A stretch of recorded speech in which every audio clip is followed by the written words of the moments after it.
कांग्रेस की सियासी उमूर कमेटी ने कांग्रेस की सीनियर लीडर सोनिया गांधी पर जोर दिया है कि वो इस बार तेलंगाना से इंतखाबात में हिस्सा लें। कमेटी ने आज हैदराबाद में मुनक़िदा इजलास में सिलसिले में एक मुत्तफ़िक़ करारदाद मंजूर की। कमेटी के इजलास और फैसलों के बारे में मीडिया से बात करते हुए मोहम्मद अली शबीर ने कहा कि इजलास के दौरान 3 करारदादें मंजूर की गई, जिनमें कांग्रेस को तेलंगाना में मुंतखब करने के लिए अवाम का शुक्रिया अदा करना और पार्टी के कौमी रहनुमाओं से इज़हार तशक्कुर शामिल हैं। रियासती वजीर BC वेलफेयर और ट्रांसपोर्ट पूनम प्रभाकर ने आज doctor BR Ambedkar Telangana secretariat में अपने ओहदे का जायजा हासिल कर लिया। ओहदे का जायजा लेने के बाद पूनम प्रभाकर ने TSRTC और महकमे ट्रांसपोर्ट के 3 फाइल्स पर दस्तखत किए, जिसमें माली साल 2023-24 के तीसरे तिमाही के बस पास में रियायत के रिएम्बर्समेंट के तौर पर 212.50 करोड़ रुपए जारी करने के मुतालिक फाइल भी शामिल हैं। इस मौके पर सेक्रेटरी शांति कुमारी, प्रिंसिपल सेक्रेटरी महकमे ट्रांसपोर्ट, वाइस चेयरमैन व managing director RTC VC Sajjanar व दीगर मौजूद थे।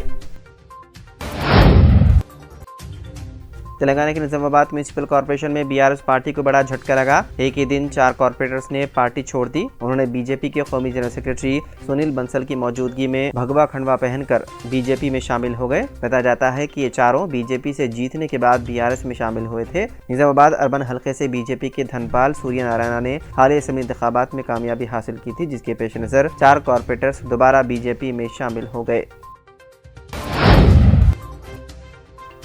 चौटुपुल के एमआरओ के बेटे ने हालत नशे में कार कमान से टकरा दी, जिसके नतीजे में एक राहगीर की मौत जबकि दीगर 7 अफराद हो गए जख्मी। यह हादसा हैदराबाद के दिलसुख नगर में पेश आया। तफसीलात के मुताबिक दिलसुख नगर के चैतन्यपुरी पुलिस स्टेशन हदूद में तेज रफ्तारी के साथ कार को चलाते हुए नौजवान ने उसका तवाज़ुन खो दिया, जिसके नतीजे में कार LB नगर उपल रोड पर राजीव गांधी नगर की कमान से टकरा गई। हादसा इतना खतरनाक था कि एक राहगीर मौके पर ही हलाक हो गया, जबकि कार में सवार 7 अफराद शदीद जख्मी हो गए। कार में सवार शख्स हालत नशे में था। बताया जाता है कि चौटुपुल मंडल रेवेन्यू ऑफिसर हरि कृष्णा के बेटे साई कार्तिक अपने दोस्तों के साथ मिलकर सालगिरह की तकरीब मनाने के लिए जा रहे थे कि यह हादसा पेश आया। हादसे के वक्त कार्तिक कार चला रहा था। लोकसभा के बाद राज्यसभा से भी मुअत्तल हुए 45 अपोजिशन अराकीन। मुअत्तल अराकीन पार्लियामेंट की तादाद 92 हो गई है। पार्लियामेंट में अपोजिशन के लिए हंगामी हालात पैदा हो गए हैं। आज लोकसभा और राज्यसभा दोनों ही ऐवानों की कार्रवाई जब शुरू हुई तो अपोजिशन अराकीन ने पार्लियामेंट की सिक्योरिटी में कोताही मामले पर एहतजाज दर्ज किया और वज़ीर दाखिला अमित शाह से बयान देने का मुतालबा किया। इस एहतजाज और हंगामे का नतीजा ये निकला कि दोनों ही ऐवानों से बड़ी तादाद में अपोजिशन लीडरान को मुअत्तल कर दिया गया। पहले लोकसभा से 33 अपोजिशन अराकीन की मुअत्तली की खबर सामने आई और अब राज्यसभा से भी 45 अपोजिशन अराकीन की मुअत्तली किए जाने की खबर है।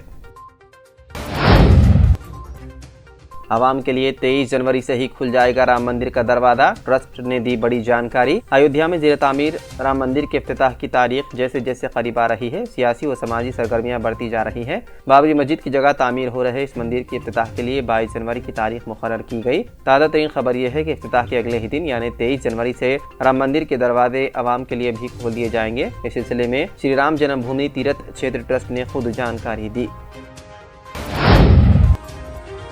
कोरोना के नए ज़ेली वेरिएंट से बड़ा खतरा।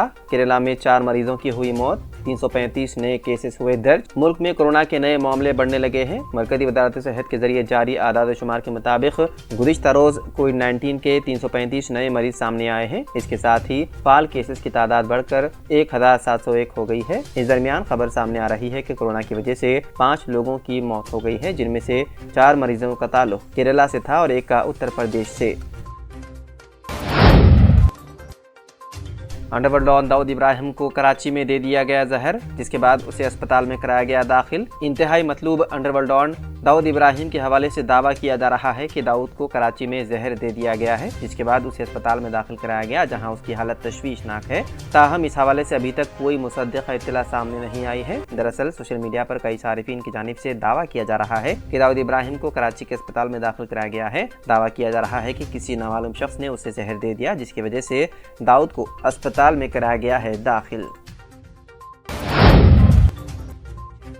इसराइल हमास जंग के दरमियान यरगमालियों की रिहाई के लिए कतर ने पेश की नई तजवीज़। ताज़ा सूरत हाल फिक्र अंगेज। कतर ने शदीद जंग के दरमियान गाजा पट्टी में जंगबंदी के लिए इसराइल और हमास के दरमियान यरगमालियों की रिहाई से मुतालिक समझौता को फिर से शुरू करने के लिए नई तजवीज़ पेश की है। एक फ़लस्तीनी ज़राए ने ये जानकारी दी। ज़राए ने बताया है कि एक आला सतही कतरी नुमाइंदे वक्त 16 दिसंबर से नॉर्वे में मुनक़िद गैर एलानिया मीटिंगों में इसराइली अफसरान के साथ तजावीज़ पर बहस कर रहा है। ये देखते हुए कि गुज़िश्ता मुज़ाकरात बहुत अहम साबित हुआ था। बताया जा रहा है कि कतर इसराइली जेलों में ताहयात जेल की सज़ा काट रहे कई फ़लस्तीनी कैदियों की रिहाई के बदले में 3 सीनियर इसराइली अफसरान को रिहा करने का मुतालबा कर रहा है।